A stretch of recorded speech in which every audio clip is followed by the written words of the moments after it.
my back. There he struts like a Turkish crackerjack. London queues for any novelty, and that's a fact. All men are beggars, white or black, and to this bright brown upstart hack among kings, one piece of advice: don't unpack. All the home you'll own is on your back.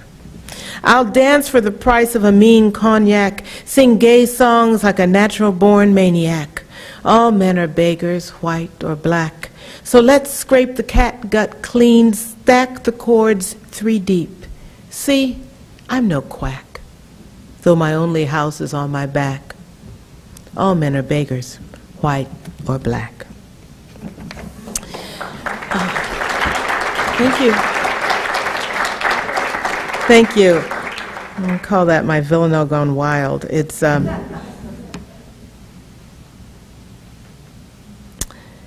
and he was right, I think. Black Billy Waters was right, because shortly after that, George's father gets in trouble with a lady of the court, or shall we say ladies of the court. We're not sure which one. But the upstart of it, the upshot of it is that the Prince of Wales basically tells him to get out of the country. And he says, I'll take care of your son. I'll make sure he has a good life.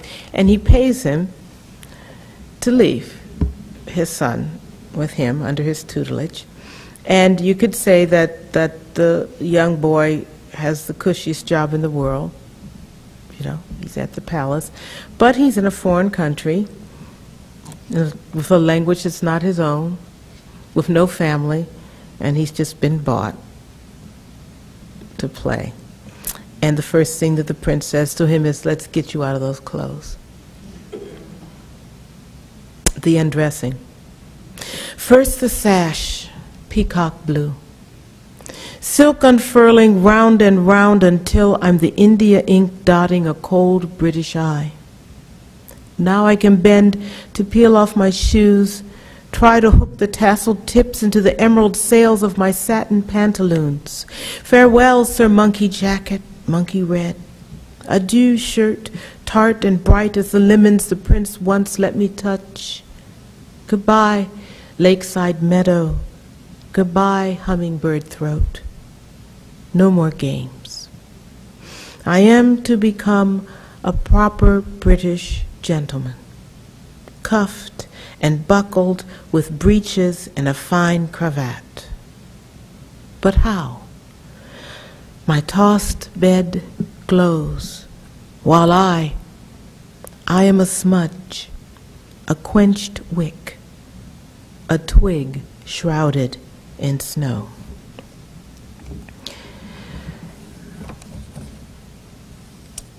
The only record that we have of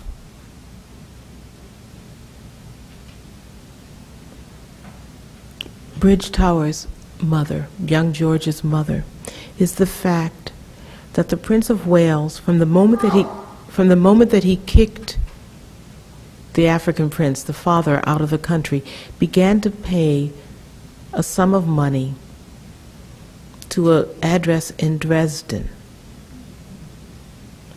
And he did this every year until about the time when you could expect his mother to die. But he paid this money every year to the mother. And that's it. That's all we know of her. That's her last trace. But now, all of this story, that part came out of pretty much four entries of Charlotte Poppendiek's journals, just little snippets here and there, which then led to something else here and there. And after that point, I was on, you know, I had to skate on my own. There were no facts in terms of how they met, except for a couple of things. One of them was that, of course, we have copious amounts of literature on Beethoven and what he was like. I mean, it's everywhere. But we also have little snippets of things that Beethoven wrote over the years. And one of those little snippets was a piece of paper where he wrote a note to Bridgetower saying, "Let's go get a beer." Pretty much, that's what he said. Let's go get a beer. The year is 1802. Bridgetower, that is in his 20s, and you have to say, okay, he's in Vienna now, and he and Beethoven are close enough that Beethoven would say, "Let's go get a beer." That was another starting point. And so then I had to try to scroll back and try to figure out how did he get to that point. I'm not going to belabor all of that with you here because I really rather read a couple more poems than to tell you all of that, and you can ask me later. And I think we have a question and answer. You can ask me later about that. But from all accounts, Bridgetower was such an incredible violinist, and he did grow up to become a proper British gentleman. And I thought to myself, well, if he is such a great violinist, what would he want to do? Of course, he would want to play the greatest music. He would want to play the most difficult music. And Beethoven was not, at that time, he was not your, you think of Beethoven now as being, you know, just classical and staid, but he was the wild boy of composition. I mean, critics would go mad at his compositions because he was always pushing the envelope. And so Bridgetower does go to Vienna to seek out Beethoven. What he didn't know was that Beethoven was trying to decide if he was going to come back to Vienna. He had been out in the countryside. He was starting to go deaf, and he didn't want to tell anybody. And deafness is not necessarily, it's not going to be a sudden kind of thing. It came in squeaks and wails, and some days were good and some days interference was bad. So he was making his way through the society thinking, you know, that if I let on that I'm getting deaf, then how in the world will I ever be able to earn a living? It's the worst fate imaginable for a composer. And so it was on that point of that point of humanness in Beethoven that I was able to forget that he was that marble bust on the piano that we all practice under, you know. But it said that he was a man wrestling with a with a crisis. So he's trying to decide if he's going to come back. Ludwig van Beethoven's return to Vienna. 3 miles from my adopted city lies a village where I came to peace. The world there was a calm place, even the great Danube no more than a pale ribbon tossed onto the landscape by a girl's careless hand. Into this stillness I had been ordered to recover. The hills were gold with late summer. My rooms were 2, plus a small kitchen situated upstairs in the back of a cottage at the end of the Herrengasse. From my window, I could see onto the courtyard where a linden tree twined skyward. Leafy umbilicus canted toward light, warped in the very act of yearning, and I would feed on the sun as if that alone would dismantle the silence around me.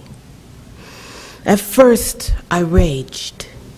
Then music raged in me, rising so swiftly I could not write quickly enough to ease the roiling.